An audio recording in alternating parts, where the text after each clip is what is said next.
이 형아 안 죽었는데요. 고요하던 법당 안에 떨어진 7살 아이의 한마디에 목탁 소리마저 뚝 끊겼습니다. 아들 강민재의 영정 사진을 바라보며 절을 올리던 아버지 강인수의 등 뒤로 서늘한 정적이 감돌았습니다. 잘못 들은 걸까요? 강인수가 천천히 고개를 돌리자 회색 승복을 입은 어린 동자승이 제단 위를 손가락으로 가리키고 있었습니다. 강인수가 비틀거리며 일어나 아이의 어깨를 거칠게 움켜쥐었습니다.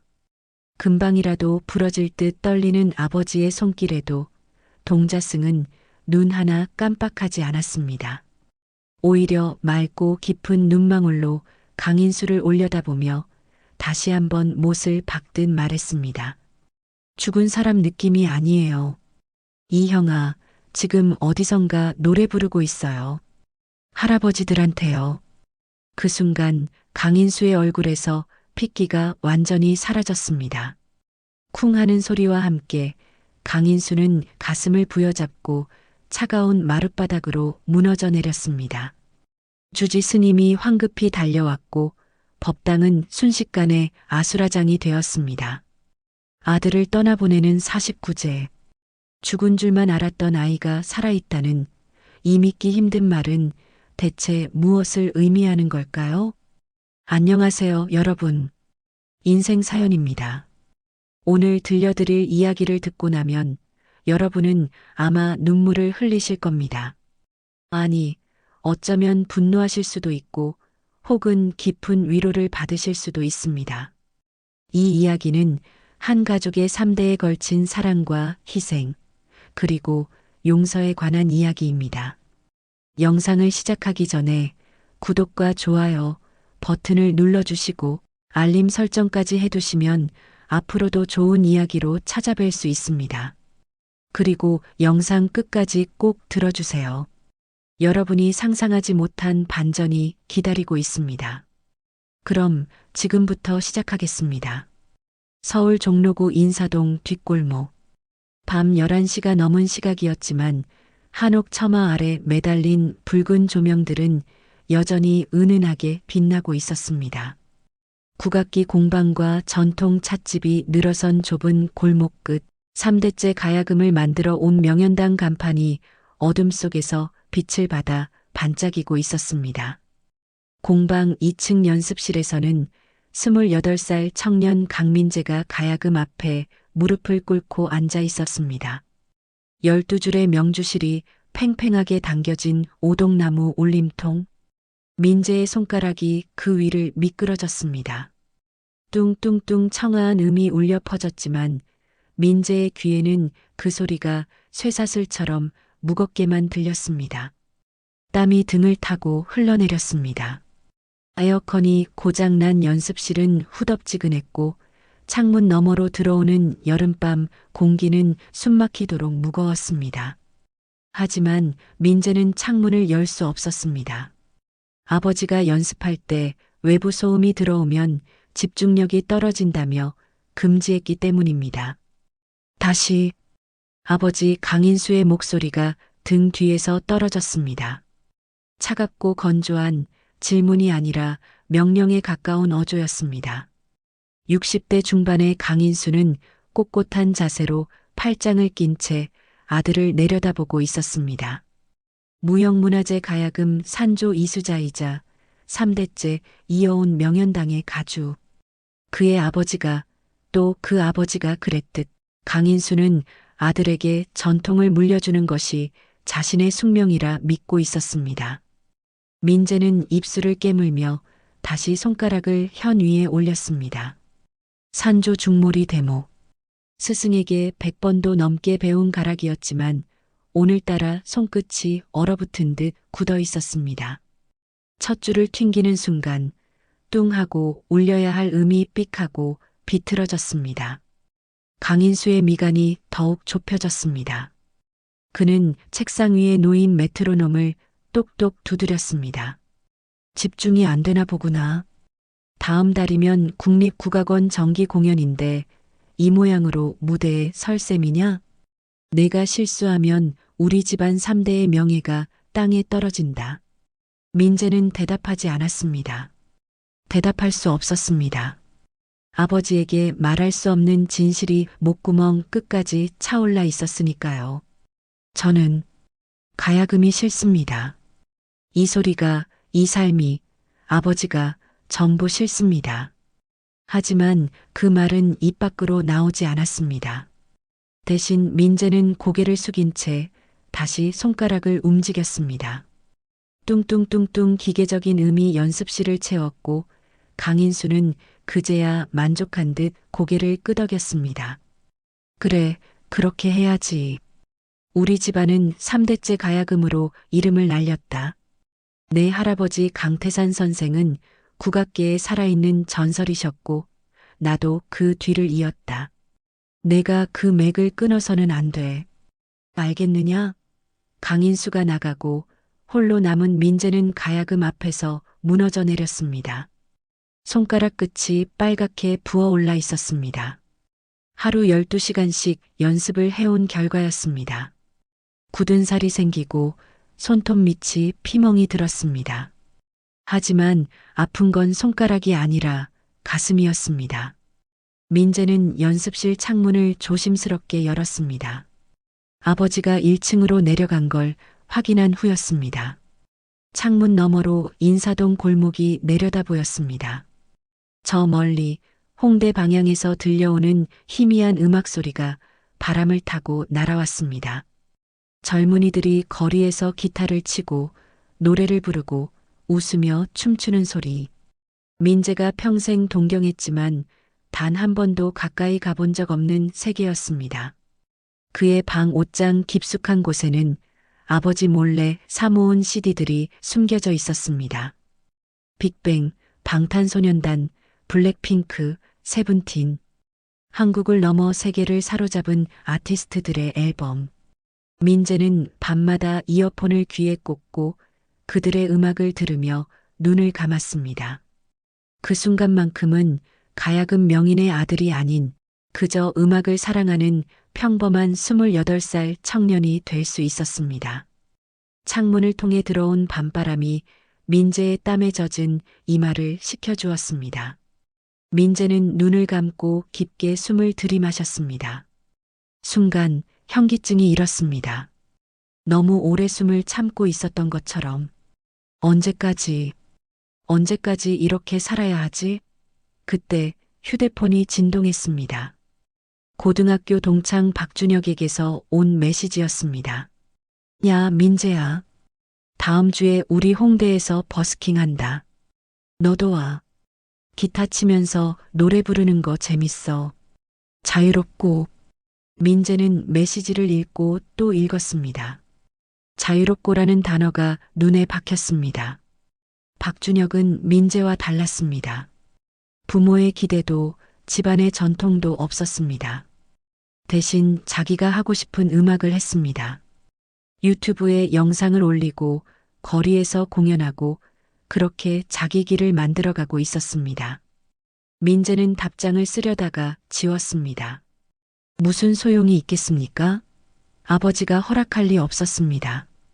대신 민재는 옷장에서 낡은 노트 한 권을 꺼냈습니다. 표지에는 아무것도 적혀 있지 않았지만 안을 펼치면 민재의 비밀이 빼곡하게 적혀 있었습니다. 탈출 계획. 다음 날 아침 식탁에서 아버지가 서류 한 장을 내밀었습니다. 국립국악원에서 연락이 왔다. 내가 차세대 명인 후보로 선정됐단다. 3년 후면 정식 이수자 인증을 받을 수 있어. 그러면 넌 23살에, 아니 31살에 무형문화재 이수자가 되는 거다. 우리 집안 역사상 최연소지. 민재는 숟가락을 든 손이 떨렸습니다. 3년 후. 그 말은 곧 앞으로 3년 동안 더 이 삶을 살아야 한다는 뜻이었습니다. 아니, 평생을. 한번 이수자가 되면 되돌릴 수 없었습니다. 그의 인생은 완전히 가야금에 묶이게 될 것입니다. 아버지, 저는. 민재가 용기를 내어 입을 열었습니다. 하지만 그 말은 문장이 되어 공기 중에 흩어지기도 전에 강인수의 단호한 목소리에 의해 잘려나갔습니다. 좋은 기회다. 우리 집안의 영광이지. 할아버지가 살아계셨다면 얼마나 기뻐하셨을까. 작년에 돌아가시면서 마지막 남긴 말씀이 뭐였는지 기억나니? 민재는 고개를 떨구었습니다. 할아버지, 작년에 돌아가신 강태산옹은 민재에게 유일하게 따뜻했던 사람이었습니다. 할아버지만은 민재가 가끔 흥얼거리는 팝송을 들어도 야단치지 않았고 내가 하고 싶은 걸 하거라고 조용히 말해주곤 했습니다. 하지만 할아버지는 떠났고 이제 이 집안을 지배하는 건 아버지의 완고한 신념뿐이었습니다. 강인수가 계속 말했습니다. 민재를 잘 부탁한다고 하셨다. 너를 훌륭한 국악인으로 키우는 게 내 마지막 효도라고 생각한다. 민재는 밥을 먹을 수 없었습니다. 목구멍이 막힌 것처럼 숨쉬기조차 힘들었습니다. 식사를 마치고 방으로 돌아온 민재는 책상 서랍 깊숙한 곳에서 할아버지가 남긴 작은 수첩을 꺼냈습니다. 할아버지가 돌아가시기 일주일 전 병상에서 민재의 손에 몰래 쥐어주셨던 것입니다. 수첩을 펼치자 할아버지의 흔들리는 필체가 나타났습니다. 민재야, 내가 이 수첩을 펼쳤다는 건 아마 견딜 수 없을 만큼 힘들다는 뜻이겠지. 할아버지가 미안하다. 내 아버지를 너무 엄하게 키운 탓에 그 아이도 너한테 같은 방식으로 대하는구나. 하지만 알아라. 내 인생은 내 것이다. 청송요양원 김경자 원장 할아버지가 매주 봉사 다니던 곳이다. 내가 정말로 견딜 수 없거든. 이곳으로 가거라. 할아버지가 준비해 둔 게 있다. 할아버지 민재는 수첩을 가슴에 꽉 껴안았습니다. 할아버지는 알고 계셨던 것입니다. 민재가 얼마나 힘들어하는지, 그리고 언젠가는 도망칠 수밖에 없다는 것을. 2달이 흘렀습니다. 국립국악원 정기 공연이 열리는 날 아침, 민재는 평소보다 일찍 일어났습니다. 거울 앞에 선 그의 얼굴은 창백했고 눈 밑에는 다크서클이 짙게 내려앉아 있었습니다. 오늘 공연이 끝나면 모든 것이 확정됩니다. 차세대 명인 후보로서의 첫 무대, 언론이 주목하고 국악계 원로들이 지켜보는 자리.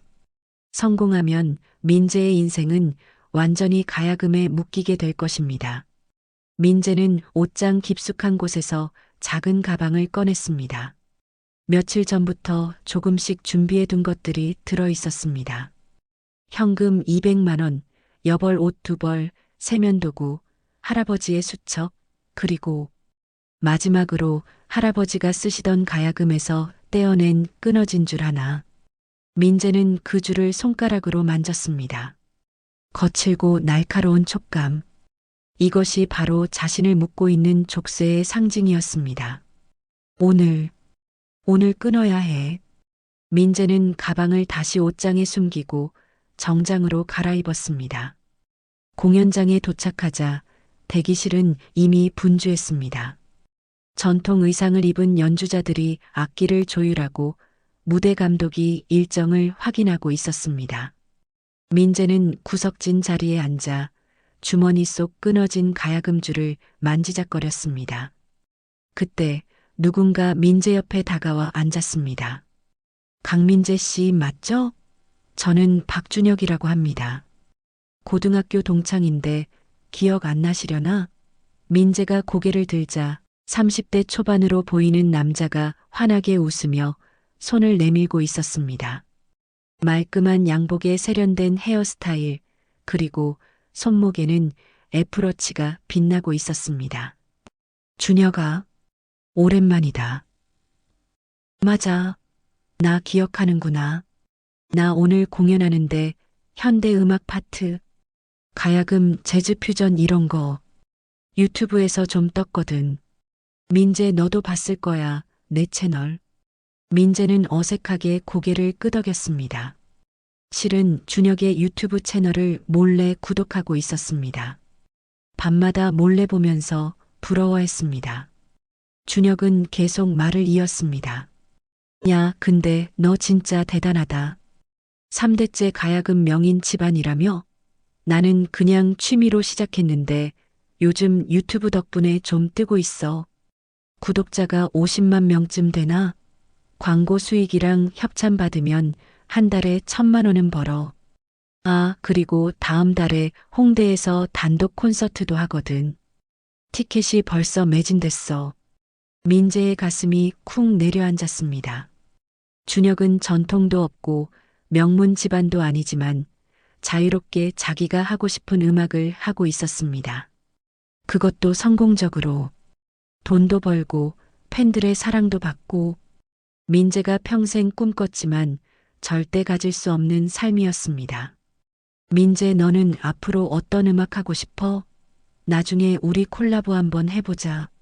전통이랑 현대 섞으면 진짜 재미있을 것 같은데? 민재는 대답할 수 없었습니다. 입을 열려던 순간 무대 감독이 민재의 이름을 불렀습니다. 강민재 씨, 5분 후 입장 준비하세요. 민재는 자리에서 일어났습니다. 준혁이 손을 흔들며 말했습니다. 화이팅! 공연 끝나고 소주 한잔 하자. 하지만 민재는 알고 있었습니다. 공연이 끝나면 자신은 이곳에 없을 거라는 것을. 무대 위에 섰습니다. 조명이 눈부셨고 객석은 어둠에 잠겨 있었습니다. 하지만 민재는 느낄 수 있었습니다. 수백 명의 시선이 자신을 향하고 있다는 것을. 아버지도, 국악원 관계자들도, 언론도 모두 자신을 지켜보고 있었습니다. 민재는 가야금 앞에 무릎을 꿇고 앉았습니다. 손가락을 현 위에 올렸습니다. 떨렸습니다. 심장이 터질 것 같았습니다. 뚱 첫 음이 울려 퍼졌습니다. 그리고 민재는 연주하기 시작했습니다. 할아버지에게 배운 산조, 아버지에게 강요받은 가락, 3대째 이어온 음악. 손가락은 기계처럼 움직였고 음은 정확했습니다. 하지만 민재의 마음은 이미 무대 밖을 향하고 있었습니다. 연주 중간 민재는 문득 객석 맨 뒤를 보았습니다. 어둠 속에서 한 사람의 실루엣이 보였습니다. 할아버지처럼 보였습니다. 하지만 할아버지는 1년 전에 돌아가셨습니다. 민재는 눈을 깜빡였습니다. 실루엣은 사라졌습니다. 환영이었을까요? 아니었습니다. 그 순간 민재는 느꼈습니다. 할아버지가 자신을 지켜보고 있다는 것을, 그리고 말하고 있다는 것을. 가거라, 민재야. 내 길을 가거라. 연주가 끝났습니다. 우레와 같은 박수가 쏟아졌습니다. 객석에서 아버지 강인수가 일어나 박수를 치고 있었고 관계자들이 고개를 끄덕이고 있었습니다. 성공이었습니다. 완벽한 성공. 하지만 민재의 얼굴에는 미소가 없었습니다. 무대에서 내려온 민재는 대기실로 향하지 않았습니다. 복도 끝 비상구로 향했습니다. 아무도 보지 않는 순간 민재는 문을 열고 밖으로 나갔습니다. 차가운 밤 공기가 폐를 찔렀습니다. 민재는 뒤돌아보지 않고 어둠 속으로 걸어 들어갔습니다. 하지만 민재는 몰랐습니다. 그 순간 대기실에서 한 사람이 민재의 움직임을 지켜보고 있었다는 것을. 30대 후반으로 보이는 남자. 깔끔한 양복, 짧게 자른 머리, 그리고 날카로운 눈빛. 그의 이름은 이정훈. 보험회사 특별조사팀 팀장이었습니다. 이정훈은 휴대폰을 꺼내 민재의 뒷모습을 사진으로 찍었습니다. 강민재, 오늘부터 당신을 주목하겠습니다. 새벽 4시, 한강 마포대교 위에 선 민재는 난간을 붙잡고 아래를 내려다보았습니다. 검은 강물이 넘실거렸습니다.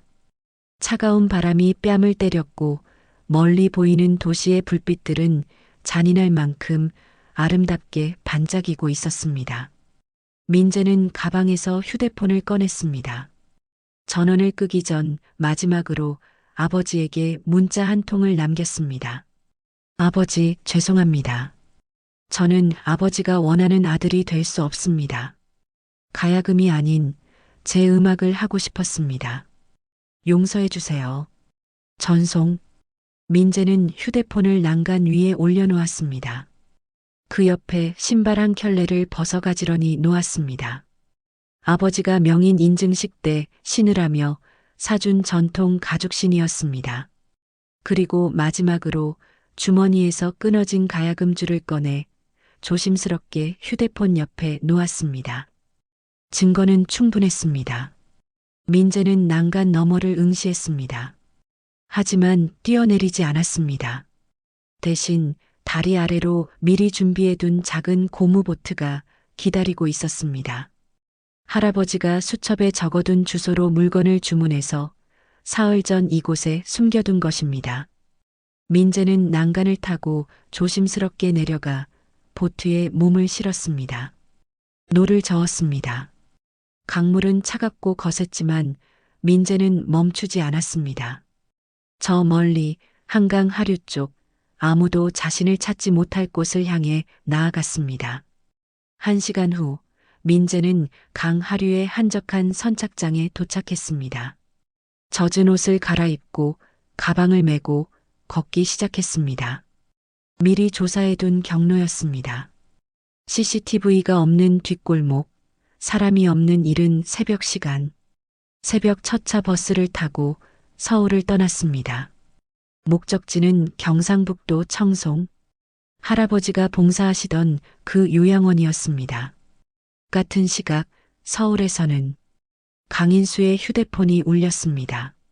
새벽 5시 국악원 관계자로부터 온 전화였습니다. 선생님, 강민재 씨가 안 보입니다. 공연 끝나고 사라졌어요. 대기실에도 없고 전화도 안 받고. 강인수는 이불을 걷어차고 벌떡 일어났습니다. 뭐라고? 지금 어디 있는지 확인 안 됩니까? CCTV를 확인했는데 공연 후 비상구로 나가는 게 마지막이었습니다. 강인수는 옷을 챙겨 입고 국악원으로 달려갔습니다. 하지만 민재는 어디에도 없었습니다. 새벽 6시 강인수의 휴대폰에 민재의 문자가 도착했습니다. 문자를 읽은 강인수의 얼굴에서 핏기가 싹 가셨습니다. 아버지가 원하는 아들이 될 수 없습니다. 그리고 정확히 30분 후 경찰로부터 전화가 왔습니다. 혹시 강민재 씨 보호자십니까? 마포대교에서 강민재 씨 것으로 추정되는 휴대폰과 신발이 발견되었습니다. 강인수의 세상이 무너져 내렸습니다. 경찰차를 타고 마포대교로 향하는 차 안에서 강인수는 손을 부들부들 떨며 민재의 문자를 계속 읽고 또 읽었습니다. 내가 뭘 한 거지? 내가 내 아들을 죽음으로 몰아넣은 건가? 다리 위에 도착했습니다. 경찰 통제선이 쳐져 있었고 구조대원들이 강물을 수색하고 있었습니다. 난간 위에는 비닐봉지에 담긴 증거물들이 놓여 있었습니다. 휴대폰, 신발, 그리고 가야금줄. 경찰관이 강인수에게 물었습니다. 이게 아드님 물건 맞습니까? 강인수는 비닐봉지 속 가야금줄을 보는 순간 무릎이 꺾였습니다. 그 줄은 아버지 강태산이 쓰시던 가야금에서 나온 것이었습니다. 작년에 할아버지가 돌아가신 후 민재가 형 제로 간직하고 있던 것. 맞습니다. 제 아들 민재 것입니다. 강인수는 그 자리에 주저앉아 하염없이 울었습니다. 구조대는 일주일 동안 한강을 수색했지만 민재의 시신은 발견되지 않았습니다. 하지만 열흘째 되는 날 한강 하류에서 신원불명의 남성 시신 하나가 발견되었습니다. 심하게 부패한 상태, 강물에 오래 떠 있었던 것으로 추정. 나이는 20대 후반에서 30대 초반. 경찰은 강인수에게 연락했습니다. 혹시 신원 확인을 위해 와주실 수 있으십니까? 강인수는 안치실로 향했습니다. 복도의 소독약 냄새가 코를 찔렀습니다. 형광등 불빛은 차갑고 날카로웠습니다.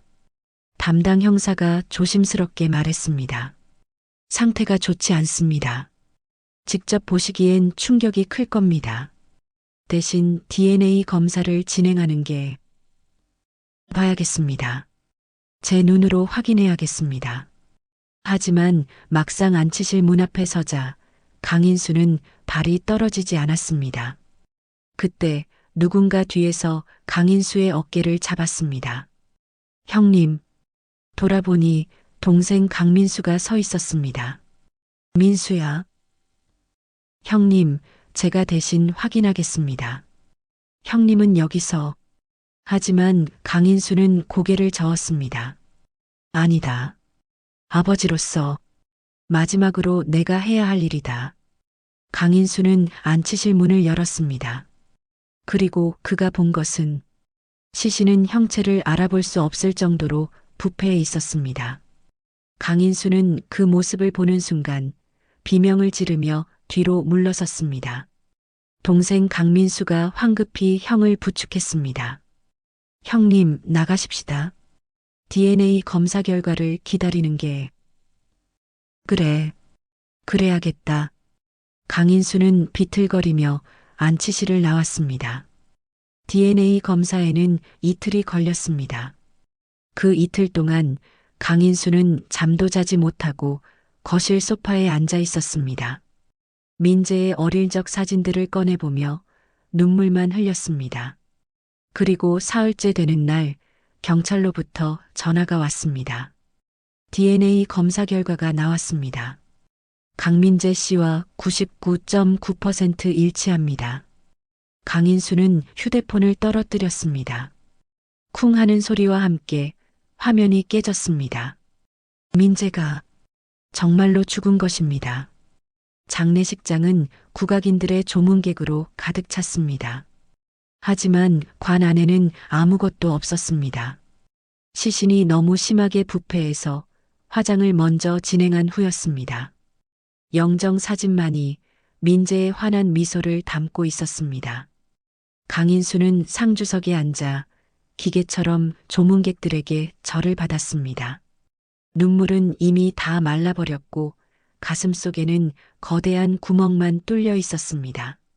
조문객들은 강인수의 손을 잡으며 위로를 건넸지만 그 말들은 가슴을 후벼 파는 칼날과도 같았습니다. 명인 집안의 대를 이을 훌륭한 아들이었는데 28이라니 너무 젊은 나이에 고3 같은 압박이었겠어요. 명인 후보라는 게. 강인수는 고개를 숙인 채 눈물도 흘리지 못했습니다. 그때 한 남자가 조문객 사이로 들어왔습니다. 30대 후반, 짙은 양복, 날카로운 눈빛. 이정훈 보험회사 특별조사팀 팀장이었습니다. 이정훈은 조의금 봉투를 내밀며 조용히 말했습니다. 고인의 명복을 빕니다. 제가 강민재 씨의 보험건을 담당하고 있습니다. 나중에 시간 되실 때 한번 뵙겠습니다. 강인수는 멍하니 고개를 끄덕였습니다. 보험? 그런 게 있었습니다. 민재가 20살 때 아버지가 들어준 종신보험, 사망보험금 5억 원. 하지만 지금은 그런 것이 중요하지 않았습니다. 장례를 치르고 49제를 지내기로 한 절은 경상북도에 있는 산사였습니다. 강인수의 어머니가 생전에 다니시던 곳이었습니다. 49제 당일 비가 부슬부슬 내렸습니다. 강인수는 검은 정장을 입고 우산도 쓰지 않은 채 산길을 올라갔습니다. 빗물이 얼굴을 타고 흘러내렸지만 눈물인지 빗물인지 구분할 수 없었습니다. 법당에 도착하자 스님이 맞아주셨습니다. 어서 오십시오. 준비가 다 되었습니다. 법당 안에는 민재의 위패가 놓여 있었고 그 앞에 과일과 떡이 차려져 있었습니다. 강인수는 무릎을 꿇고 앉아 합장을 올렸습니다. 스님의 독경 소리가 법당 안에 울려 퍼졌습니다. 목탁을 두드리는 규칙적인 소리가 텅 빈 공간을 메웠습니다. 그때였습니다. 법당 한쪽에서 작은 발소리가 들렸습니다. 7살쯤 되어 보이는 동자승이 빗자루를 들고 들어오다가 재단을 보더니 걸음을 멈췄습니다. 동자승은 고개를 갸웃하며 민재의 위패를 한참 바라보았습니다. 그리고 갑자기 큰 소리로 말했습니다. 이 형아 안 죽었는데요. 뚝 목탁 소리가 멈췄습니다. 강인수의 등이 얼어붙었습니다. 동자승은 계속 말을 이었습니다. 죽은 사람 느낌이 아니에요. 이 형아, 지금 어디선가 노래 부르고 있어요. 할아버지들한테요. 산 너머 소나무 많은 데서요. 강인수가 천천히 고개를 돌렸습니다. 동자승은 맑고 깊은 눈망울로 강인수를 올려다보고 있었습니다. 강인수는 비틀거리며 일어나 동자승의 어깨를 움켜쥐었습니다. 지금 뭐라고? 이 형아 안 죽었어요. 진짜예요. 그 순간 강인수의 눈앞이 하얗게 변했습니다. 쿵 강인수는 가슴을 부여잡고 차가운 마룻바닥으로 무너져 내렸습니다.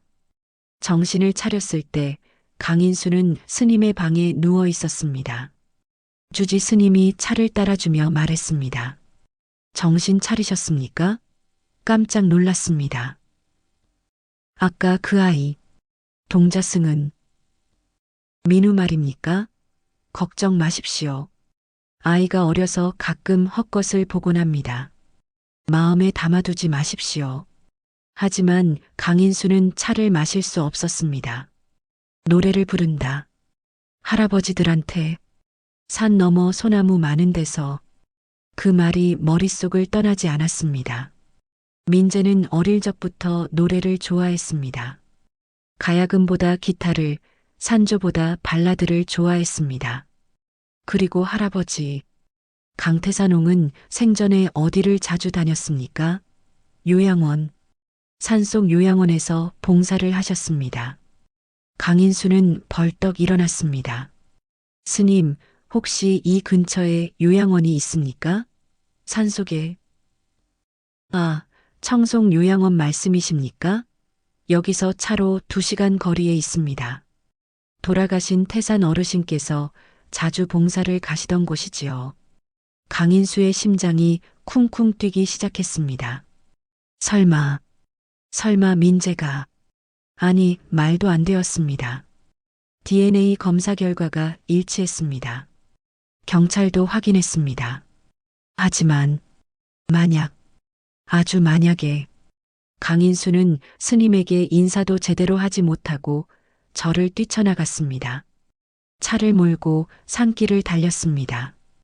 빗길에 차가 미끄러졌지만 속도를 줄이지 않았습니다. 민재야, 제발 살아있거라. 2시간을 달려 청송 요양원 앞에 도착했습니다.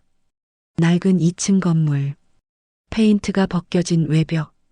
하지만 마당은 깨끗하게 정돈되어 있었고 텃밭에는 상추와 고추가 자라고 있었습니다. 강인수는 차에서 내려 현관으로 뛰어들어갔습니다. 혹시 여기 봉사자 중에 젊은 남자가 있습니까? 28살쯤 되는 간호사가 놀란 표정으로 물었습니다. 어르신, 누구 찾으세요? 제 아들. 아니, 봉사자요. 젊은 남자, 노래를 부르는. 간호사가 잠시 생각하더니 대답했습니다. 아, 민준 씨 말씀이세요? 지난달부터 매주 토요일마다 오셔서 어르신들께 노래 불러드리는 분. 강인수의 심장이 덜컥 내려앉았습니다. 민준. 민재의 이름을 바꾼 것이 틀림없었습니다. 지금 여기 있습니까? 오늘은 토요일이니까 오후 2시쯤 오실 거예요. 지금은 1시 반이니까 곧 오실 겁니다. 강인수는 요양원 입구 벤치에 앉았습니다. 손을 떨며 시계를 보며 기다렸습니다. 30분이 30년처럼 길게 느껴졌습니다. 오후 2시, 삐걱, 철문이 열리는 소리가 들렸습니다. 강인수가 고개를 들었습니다. 그리고 그는 숨이 멎는 것 같았습니다. 민재였습니다. 짧게 자른 머리, 수수한 티셔츠와 청바지. 어깨의 맨 배낭에서는 기타 줄이 삐죽 튀어나와 있었습니다. 하지만 얼굴은 영정사진 속의 그 얼굴이었습니다. 살아있는, 숨쉬고 있는 민재였습니다. 민재는 요양원으로 걸어 들어오다가 벤치에 앉아 있는 강인수와 눈이 마주쳤습니다. 그 순간 시간이 멈췄습니다. 민재의 얼굴에서 핏기가 싹 가셨습니다. 배낭이 손에서 떨어져 땅에 쿵 하고 부딪혔습니다. 아버지. 강인수는 벌떡 일어났습니다. 달려가서 아들을 껴안고 싶었습니다. 하지만 다리가 얼어붙어 움직이지 않았습니다. 대신 그의 입에서 흘러나온 말은 이것이었습니다. 왜 이런 짓을 했느냐? 목소리가 떨렸습니다. 분노인지 슬픔인지 안도인지 알 수 없는 복잡한 감정이 뒤섞여 있었습니다. 민재는 고개를 떨구었습니다. 죄송합니다. 죄송하다고? 내가 죽었다고. 나는 내가 한강에 빠져 죽었다고 믿었다. 49제까지 지냈어. 그런데 여기서 이렇게. 강인수의 목소리가 점점 커졌습니다. 요양원 직원들이 놀라 밖으로 나왔습니다. 민재는 눈물을 흘리며 말했습니다. 아버지, 저는 죽고 싶을 만큼 힘들었어요. 가야금이 싫었어요. 매일매일이 감옥 같았어요. 도망치는 것밖에는 방법이 없었어요. 그래도 이렇게까지 할 일이냐? 내 아버지를, 내 가족을 속이고. 강인수는 주먹을 쥐었습니다. 손톱이 손바닥을 파고들어 아팠지만 그 아픔이 오히려 정신을 차리게 했습니다. 죽고 싶을 만큼. 그 말이 아버지인 자신을 향한 가장 잔인한 고백이었습니다. 강인수는 한참을, 정말 오랫동안 아들을 바라보았습니다. 그리고 천천히 무릎을 꿇었습니다. 미안하다. 아비가 잘못했다. 60대 노인이 28 아들 앞에 무릎을 꿇고 고개를 숙였습니다. 민재는 깜짝 놀라 아버지를 부축하려 했지만 강인수는 고개를 들지 않았습니다. 나는 내가 행복한지는 생각하지 않았다. 내가 원하는 게 뭔지도 묻지 않았어. 그저 우리 집안의 명예, 전통, 그것만 생각했지. 미안하다, 민재야. 요양원 마당에 아버지의 울음소리가 울려 퍼졌습니다. 그날 저녁 강인수는 민재가 머물고 있는 작은 방을 찾아갔습니다. 요양원 뒤편 직원 숙소로 쓰이는 건물의 한 칸. 방문을 열자 좁은 방 안에는 간이 침대 하나, 작은 책상, 그리고 벽에 기대어 놓인 기타 한 대가 전부였습니다. 민재는 침대 끝에 앉아 고개를 숙이고 있었습니다. 강인수는 책상 위를 보았습니다. 노트 몇 건이 쌓여 있었고 그 위에는 음악치료 자격증 공부라는 제목의 교재가 놓여 있었습니다. 강인수가 노트를 펼치자 민재의 필체로 빼곡하게 적힌 글들이 보였습니다. 7월 15일 302호 김할아버지, 오늘 아리랑 들으시고 30년 만에 처음으로 웃으셨다. 8월 3일 205호 박할머니, 치매로 가족도 못 알아보시지만 옛날 가요를 들으시면 따라 부르신다. 8월 20일 오늘 기타로 동백아가씨를 쳐드렸더니 어르신 5분이 함께 노래를 부르셨다. 이런 게 진짜 음악이구나. 민재는 여기서 어르신들을 위해 노래를 불러드리며 살고 있었습니다. 강인수의 눈시울이 뜨거워졌습니다. 민재야, 아버지, 저를 경찰에 신고하실 건가요? 민재의 목소리는 떨리고 있었습니다. 강인수는 고개를 저었습니다. 아니다. 네, 나는 그냥 내가 살아있다는 것만으로도 충분하다. 내가 행복하게 사는 것, 그것만으로도 강인수의 목소리가 잠겼습니다. 민재가 고개를 들어 아버지를 바라보았습니다. 믿을 수 없다는 표정이었습니다. 강인수는 책상 옆 의자에 앉았습니다. 그런데 한 가지 궁금한 게 있다.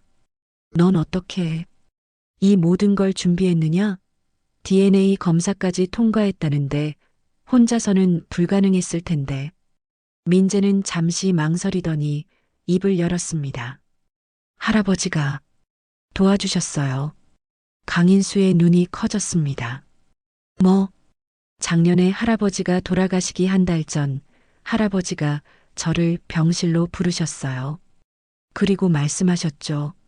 민재야, 넌 내가 하고 싶은 걸 해야 한다. 아버지한테 묶여 평생 불행하게 살지 마라. 할아버지가 도와줄 테니 용기를 내라고. 강인수는 숨이 막혔습니다. 민재는 계속했습니다. 할아버지가 이 요양원 주소를 주셨어요. 그리고 통장도 하나 주셨어요. 내가 새로 시작할 때 쓰라고. 그리고 마지막으로 한 가지 더 준비해 주셨어요. 뭘? 민재는 서랍에서 낡은 서류 봉투를 꺼내 아버지에게 건넸습니다. 강인수가 봉투를 열자 충격적인 서류가 들어 있었습니다. DNA 검사 대행 계약서, 의뢰인 강태산, 목적 신원불명 시신과 강민재의 DNA 샘플 조작. 강인수는 서류를 읽으며 온몸이 얼어붙는 것을 느꼈습니다. 할아버지는 민재가 죽은 척하고 도망칠 때를 대비해서 미리 모든 것을 준비해 둔 것입니다. 강인수는 떨리는 손으로 서류를 계속 넘겼습니다. 보험금 청구 대행 계약서, 피보험자 강민재, 사망보험금 5억 원, 수익자 강태산, 청구 예정일 강민재 실종 후 30일 이내. 강인수는 서류를 읽다가 손에서 놓쳐버렸습니다. 종이들이 펄럭이며 바닥에 흩어졌습니다. 아버지가 이 모든 걸. 민재가 조심스럽게 말했습니다. 할아버지 말씀이 제가 도망치면 반드시 한강에 흔적을 남기라고 하셨어요. 그러면 할아버지가 나머지를 처리하신다고. 그리고 실제로 제가 실종되고 열흘 뒤에 한강에서 시신이 발견됐다는 뉴스를 봤어요. 강인수는 입을 틀어막았습니다. 할아버지가 DNA 검사를 조작하셨고 그 시신이 저라고 만드셨어요. 그리고 보험금을 받으셨대요. 대체 왜? 민재가 서랍에서 또 다른 봉투를 꺼냈습니다. 할아버지가 남기신 편지예요. 아버지한테 드리라고 하셨어요. 강인수는 떨리는 손으로 편지를 받았습니다. 봉투를 뜯고 편지를 펼쳤습니다. 할아버지 강태산의 필체가 나타났습니다. 인수야, 이 편지를 읽고 있다면 아마 넌 모든 걸 알게 됐을 게다. 미안하다. 내가 너무 큰 짐을 내 어깨에 남긴 것 같구나. 하지만 나는 민재를 살려야 했다. 내가 그 아이를 얼마나 힘들게 했는지 넌 몰랐지만 내 눈에는 보이더구나. 민재는 밤마다 울었다. 방에서 잠든 척하고 이불 속에서 소리 없이 울었단다. 나는 그걸 보고 결심했지. 내 손자만은 지켜야겠다고. 병원에서 시한부 선고를 받았을 때 나는 오히려 다행이라고 생각했다. 이제 마지막으로 할 수 있는 일이 생겼구나 하고. 보험금 5억 원. 그 돈으로 두 가지를 했다. 첫째, 이 요양원 부지를 샀다. 개발업자들이 이곳을 밀어버리려 했거든. 그러면 어르신들이 갈 곳이 없어진다. 둘째, 민재가 새로 시작할 수 있게 도왔다. DNA 조작, 시신 대체, 모든 것을 준비했다.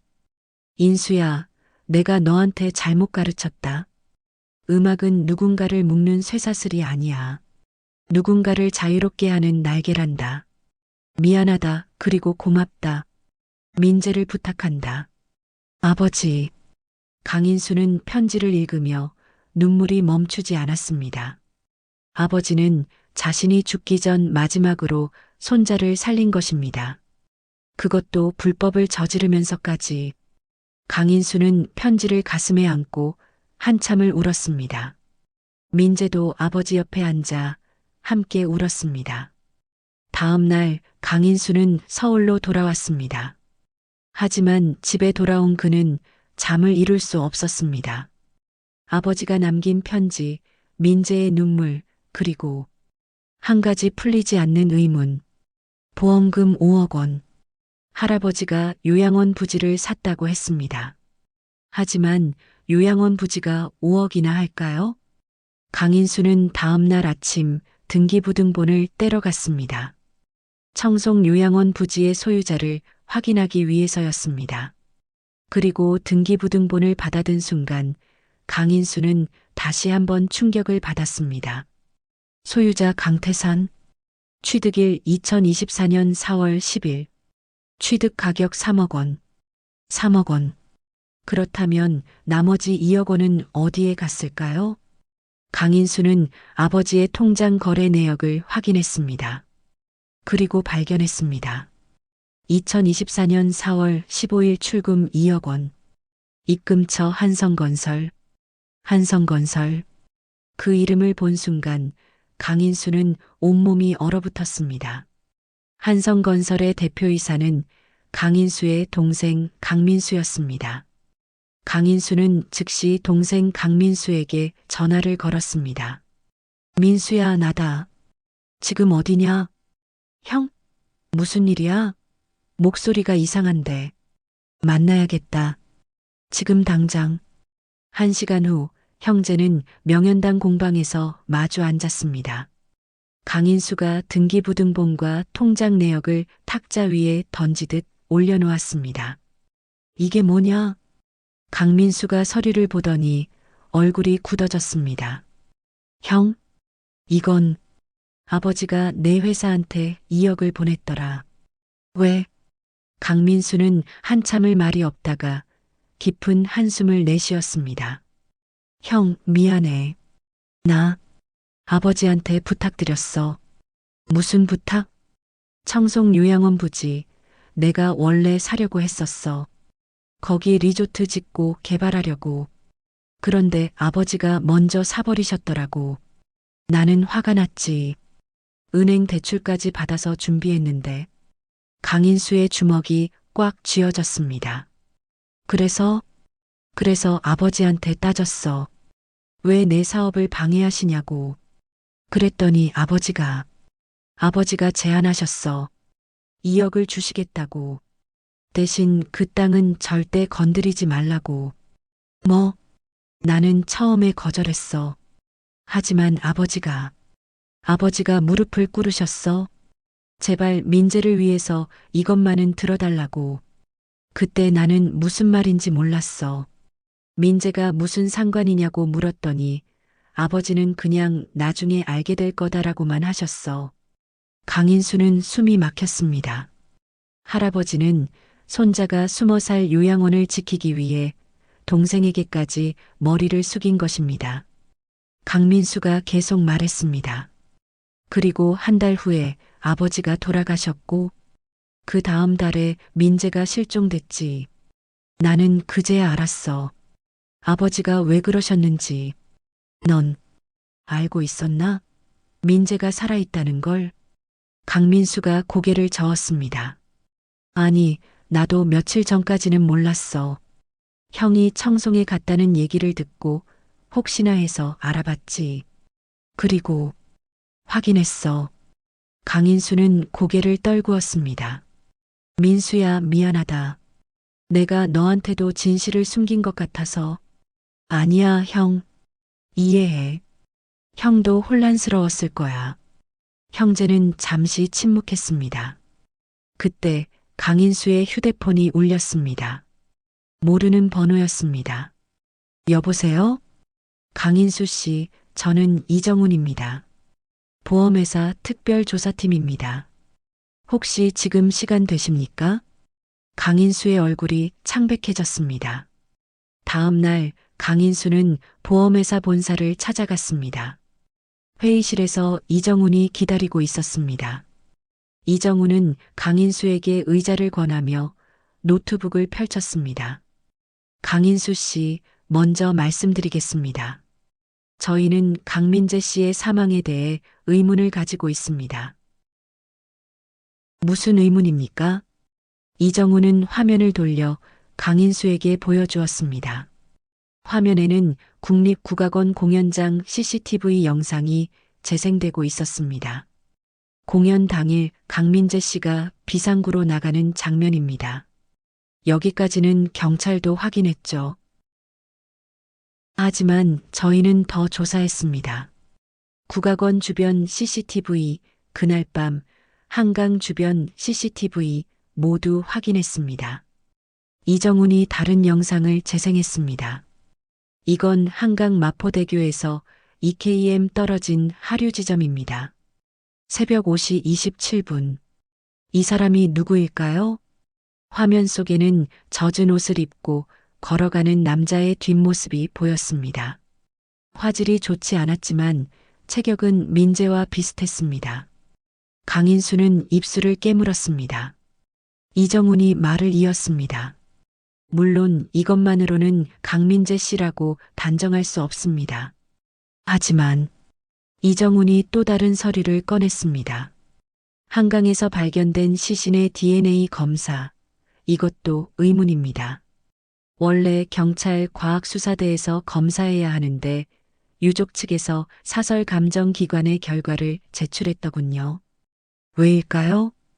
강인수는 대답할 수 없었습니다. 이정훈이 결정타를 날렸습니다. 그리고 가장 결정적인 증거.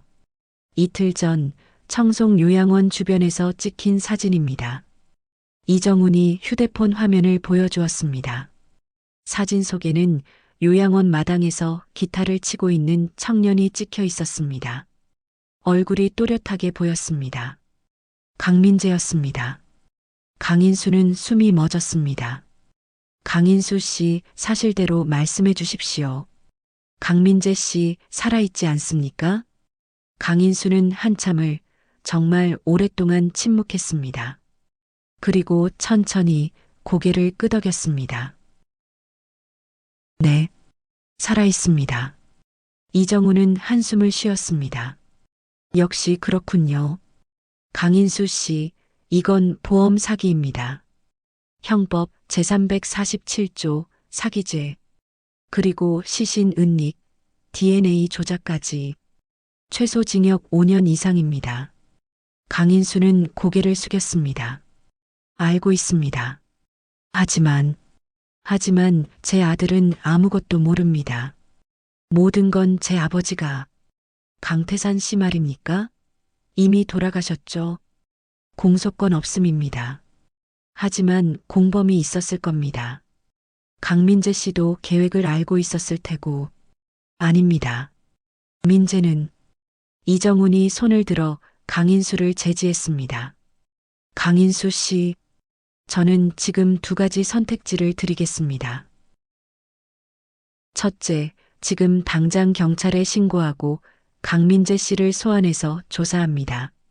그러면 강민재 씨는 구속되고 재판을 받게 됩니다. 강인수의 얼굴이 창백해졌습니다.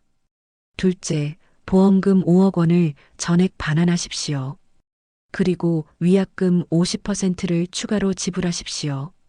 그러면 저희는 이 건을 조용히 처리하겠습니다. 위약금까지 하면 7억 5천만 원입니다. 네. 일주일 드리겠습니다. 일주일 안에 7억 5천만 원을 준비하십시오. 그러면 강민재 씨는 건드리지 않겠습니다. 강인수는 머리를 쥐어뜯었습니다. 7억 5천만 원. 명현당 공방을 팔아도 부족한 금액이었습니다. 그날 밤 강인수는 명현당 공방에 홀로 앉아 있었습니다. 휴대폰에는 부동산 중개업소에서 보내온 메시지가 떠 있었습니다. 명현당 감정가 5억 원. 5억 원. 할아버지가 평생 지켜온 공방, 3대째 이어온 터전. 하지만 그것을 팔아도 2억 5천만 원이 부족했습니다. 강인수는 고개를 떨구고 눈을 감았습니다. 아버지, 제가 어떻게 해야 합니까? 그때 공방 문이 열렸습니다. 동생 강민수가 들어왔습니다. 형, 아직도 여기 있어?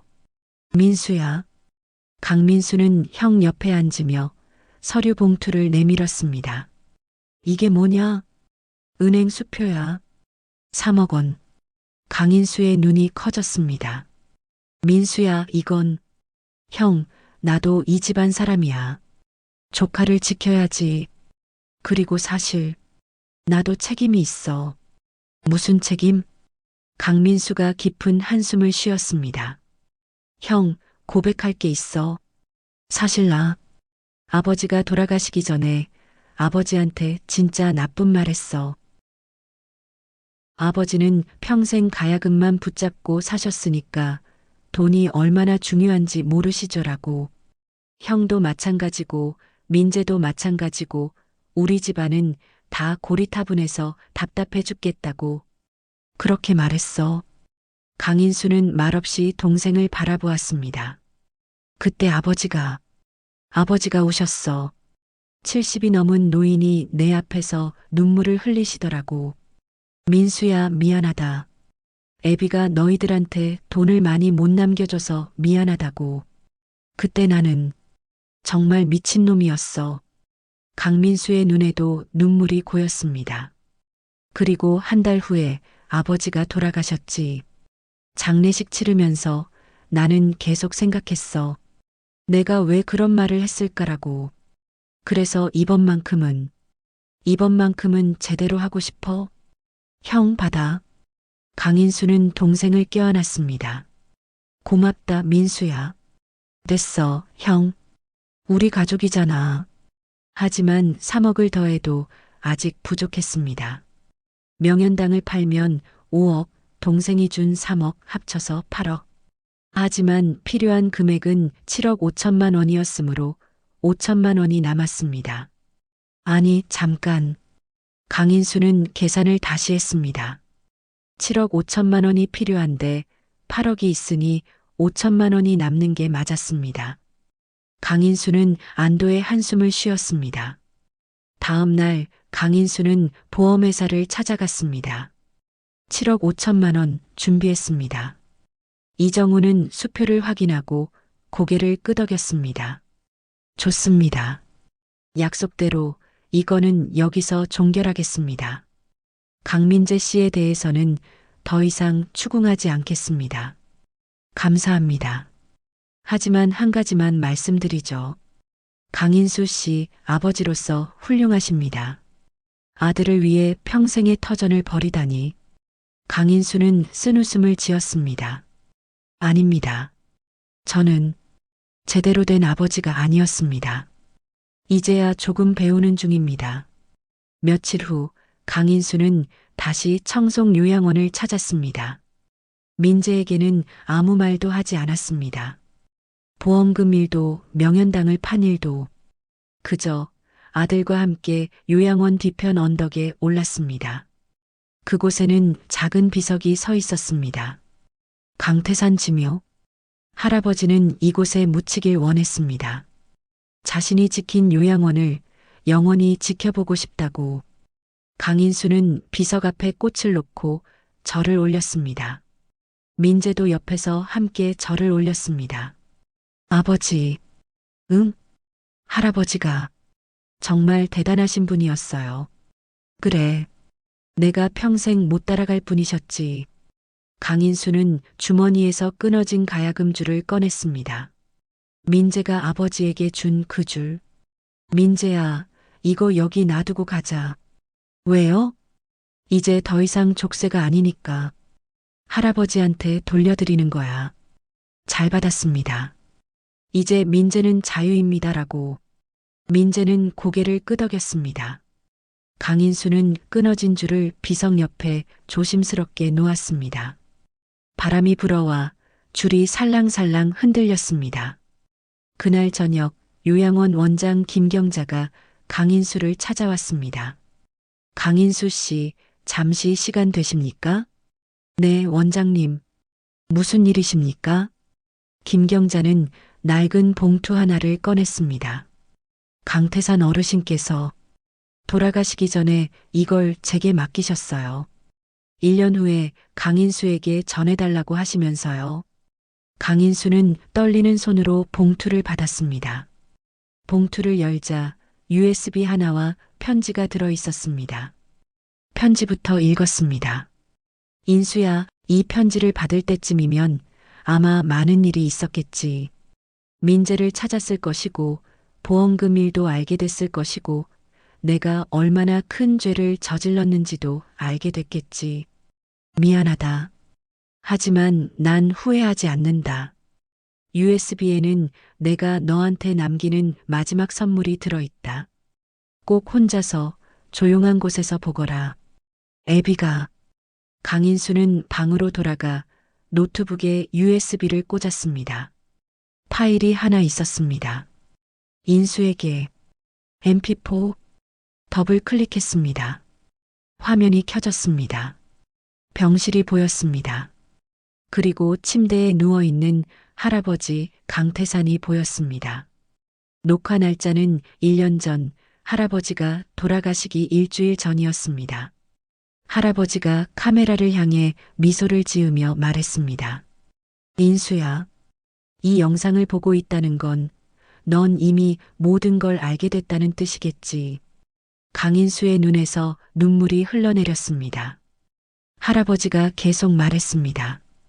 인수 너한테 평생 잘못 가르쳤다.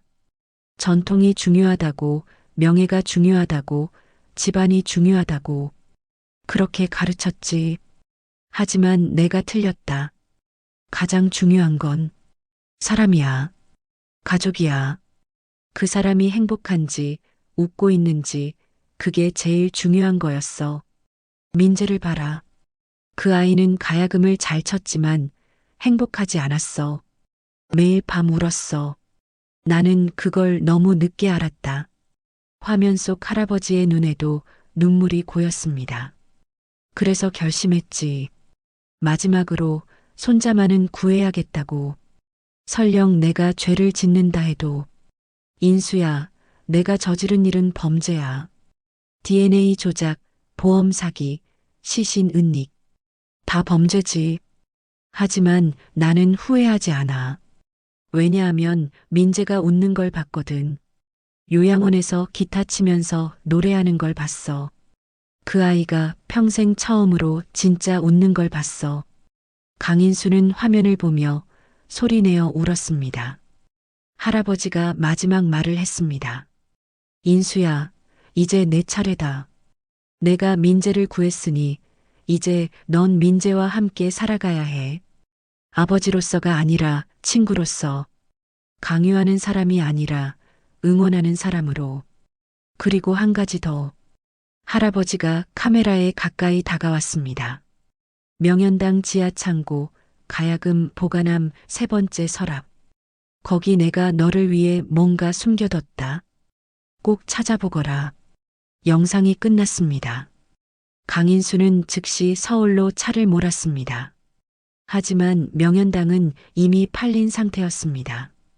강인수는 새 주인에게 전화를 걸었습니다. 죄송합니다. 제가 지하 창고에 급히 찾아야 할 게 있는데 잠시만 들어가도 될까요? 다행히 새 주인은 흔쾌히 허락했습니다. 강인수는 명현당 지하 창고로 내려갔습니다. 가야금 보관함 3번째 서랍을 열었습니다. 그 안에는 또 다른 봉투가 있었습니다. 봉투를 열자 은행 수표가 들어 있었습니다. 5억 원. 그리고 쪽지가 하나 있었습니다. 인수야, 내가 명현당을 팔게 될 줄 알고 있었다. 미안하다. 이 돈은 내가 평생 모은 것이다. 이걸로 명현당을 다시 사거라. 3대의 터전을 내가 지켜야 한다. 애비가. 강인수는 그 자리에 주저앉았습니다. 할아버지는 모든 걸 예상하고 있었던 것입니다. 손자를 구하면 아들이 대가를 치를 것이고 명현당을 팔게 될 것이고 그래서 미리 돈을 준비해 둔 것입니다. 강인수는 수표를 꽉 쥐고 하염없이 울었습니다. 아버지, 아버지. 강인수는 5억 원으로 명현당을 다시 샀습니다. 새 주인이 흔쾌히 같은 가격에 되팔아 주었습니다. 그리고 강인수는 명현당을 새롭게 단장했습니다.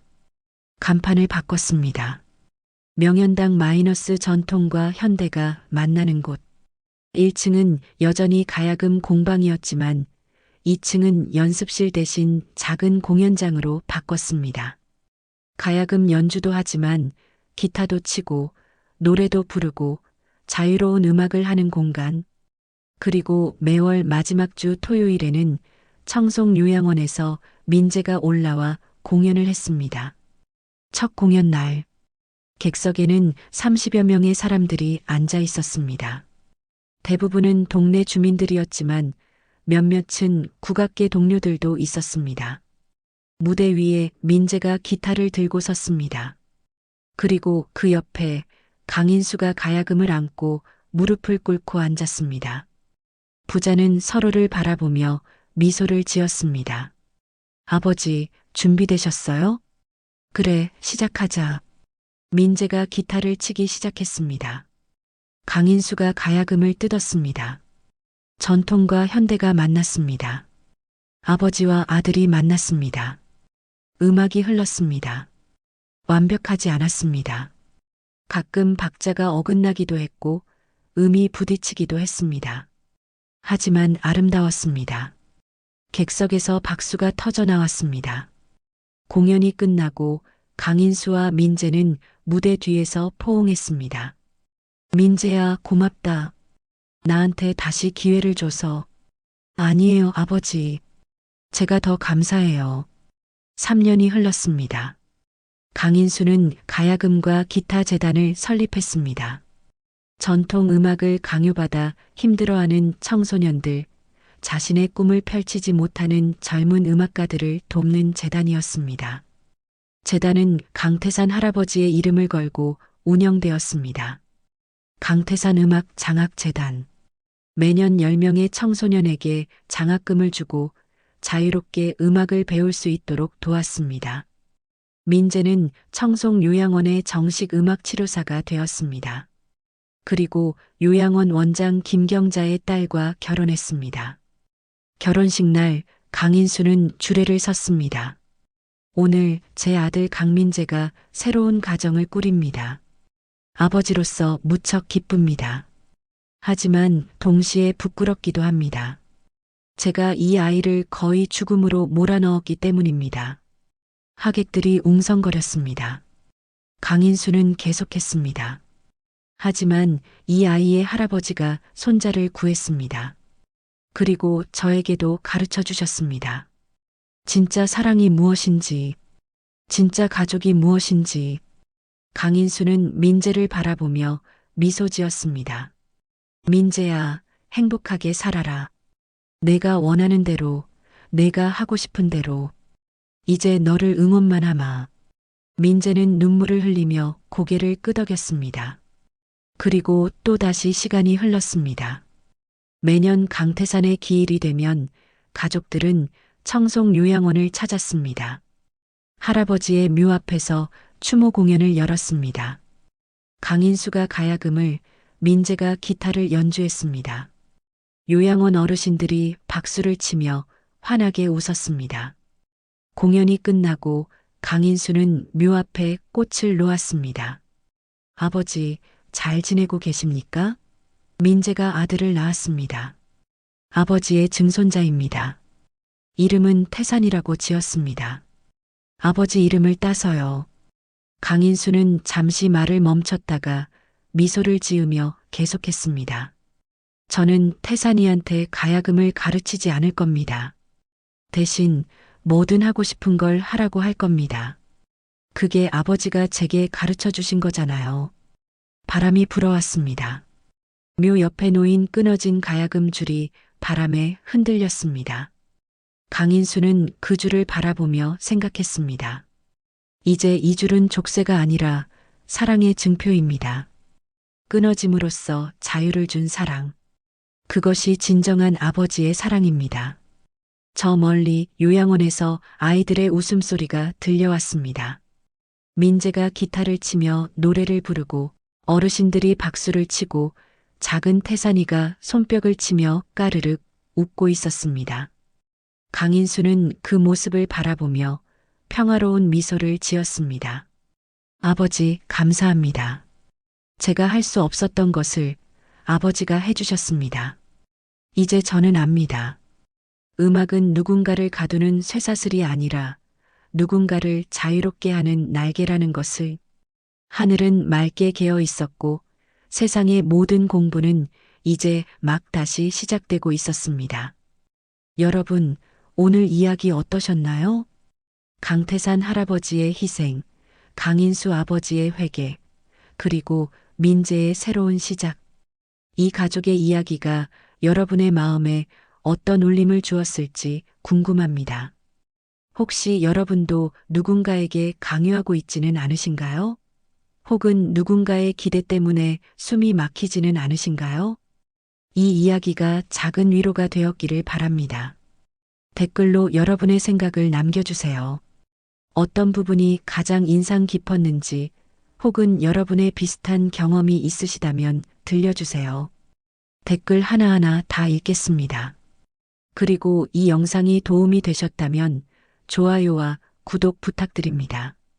알림도 꼭 설정해 주세요. 앞으로도 여러분의 삶에 위로가 되는 이야기를 계속 들려드리겠습니다. 다음 이야기도 기대해 주세요. 오늘도 들어주셔서 감사합니다. 여러분 모두 행복하시길 바랍니다.